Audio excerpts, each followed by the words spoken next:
Hey, it's Cody from the Canberra Declaration. We're approaching an election, and so I thought I'd take you through a few helpful tips with relation to the election.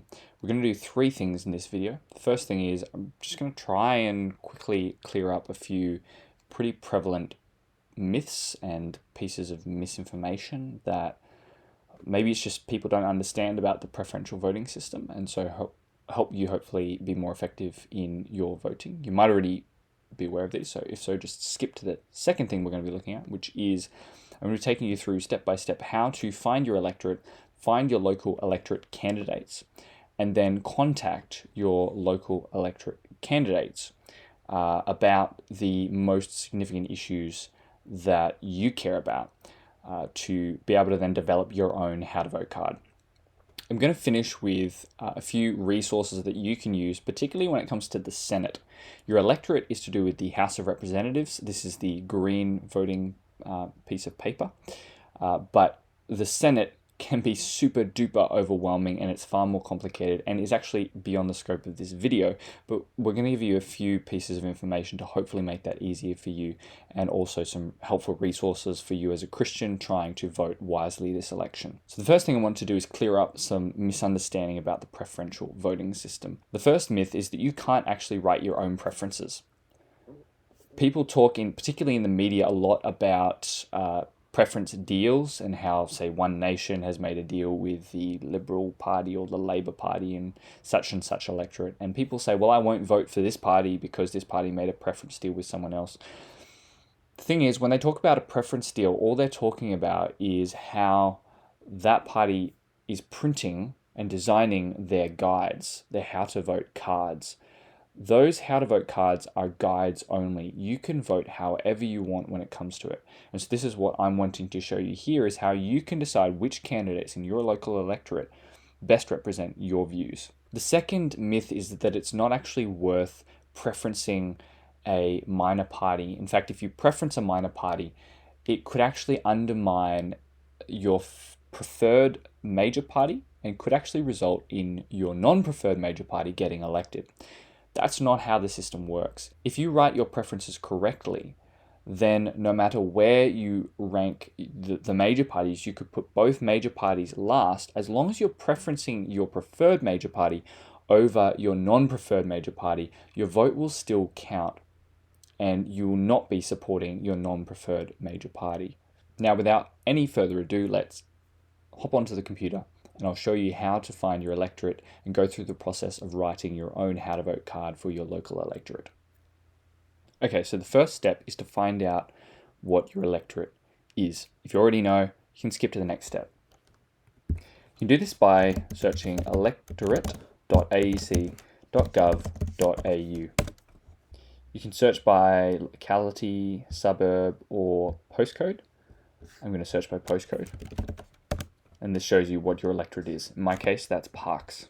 The next step is to find your local candidates. You can do this on the AEC website using their own tool, but what I want to do is actually find the candidate information, their contact details, and their website preferably.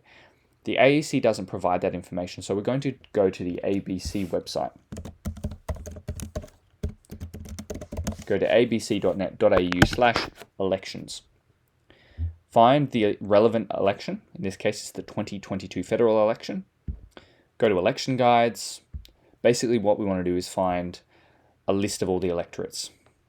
Find your electorate. Jump to candidates. And here we have a list of all the candidates. Below, under more information, you can find their website information. What I would do is open all of these in a new tab. I'll quickly show you some of the different websites that you could encounter and how to find the contact details. Really what we want is an email to each. So the first candidate here, it's just taking us to a Facebook profile. This doesn't give us much, but if you have a Facebook account, you can contact them on Messenger. So that's an option.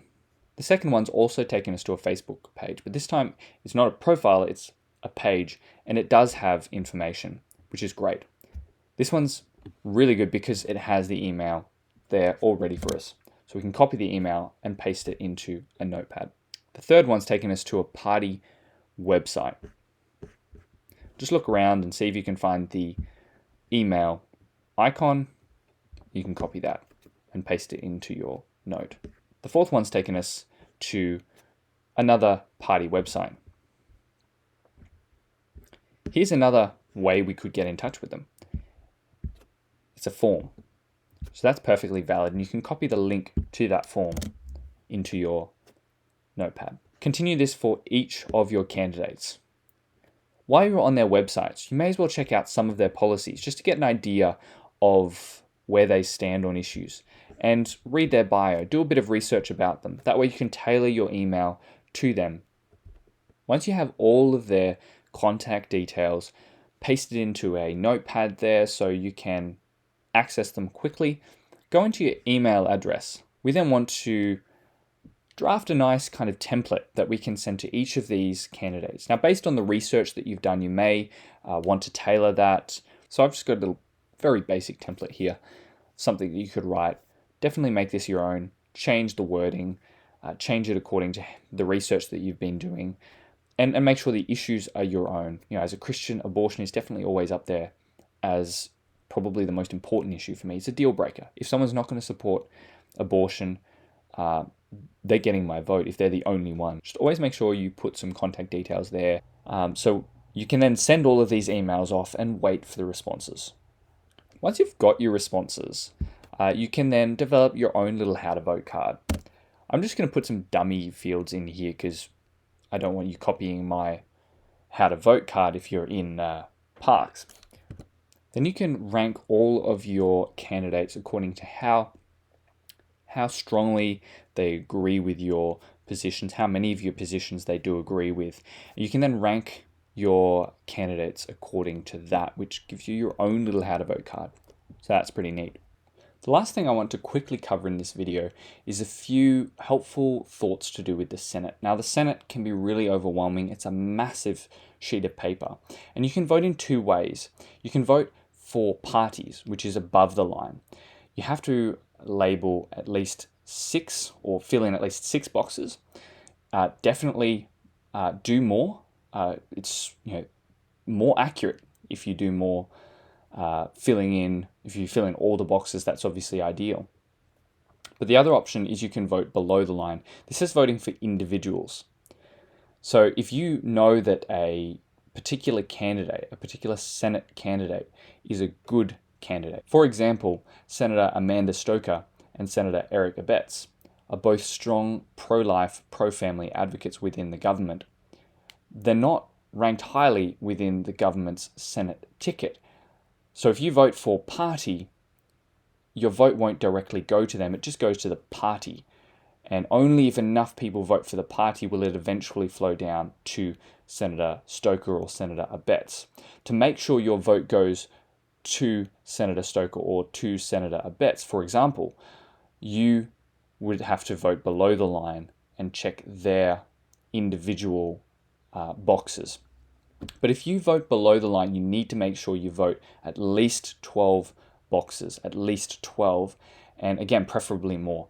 This involves a lot of research, and so there are a few resources that can be helpful in getting a good gauge of how the parties generally stand on things, or as organizations, how different individuals have voted. The first one is kind of basic. If you go to the aec.gov.au website, you can find a Who Are My Candidates page. If you enter your postcode, then you can find your Senate candidates. This gives you a list of all of the Senate candidates with kind of some very basic information about them, their employment, and the information they provided to the AEC. But this is a good starting place for then you to be able to search around on the internet, try and find pages about them, voting history records, to see if they're worth voting for. But in terms of the parties, what this can help you do is if you understand that that party doesn't tend to be a good party or support Christian values, you can just dismiss them altogether. And this is where some of these other resources come in handy. The first resource I want to mention is the Christian Values Checklist. If you go to christianvalues.org.au, you can view the most recent Christian Values Checklist. This is a checklist put together based on the voting records, the voting history, and the public policies of some of the most significant parties when it comes to Christian issues. They ask 19 different questions on policy areas and then list a number of different parties and how they tend to stand on those issues. This gives you a nice feel for how the parties tend to lean and how you should focus your research efforts when it comes to deciding who you vote for in the Senate. Family Voice Australia can be another really helpful resource. If you go to their elections tab, find the relevant election, then you can find some resources mainly on the major parties, and that's a big caveat. It helps you to direct between whether you want to preference the major party, the Liberal Party, or the Labor Party, or which leader is more in line with Christian values. So it's important to remember that this is the major parties and doesn't represent a lot of the minor parties that are out there. The Australian Christian Lobby are also a fantastic resource to keep an eye on. Their federal election strategy is fantastic. They have an excellent video by Wendy Francis about how to vote. And then they also have lots of records around about how different candidates voted on issues to do with faith. So this can help you when it comes to voting. So those are some hopefully helpful tips that you can use when voting in the Senate and in your local electorate for the House of Representatives. Hopefully they were helpful. As always, do your own research. There's only a limited amount of information that we can give you in a short video like this, but hopefully the information on how to write your own how to vote cards was helpful, and hopefully the resources that we've directed you to can also help you to find which candidates tend to be the best on issues that matter to us as Christians. Remember, your preferences are your own. You don't need to follow any how to vote cards. Do your own research. All the best.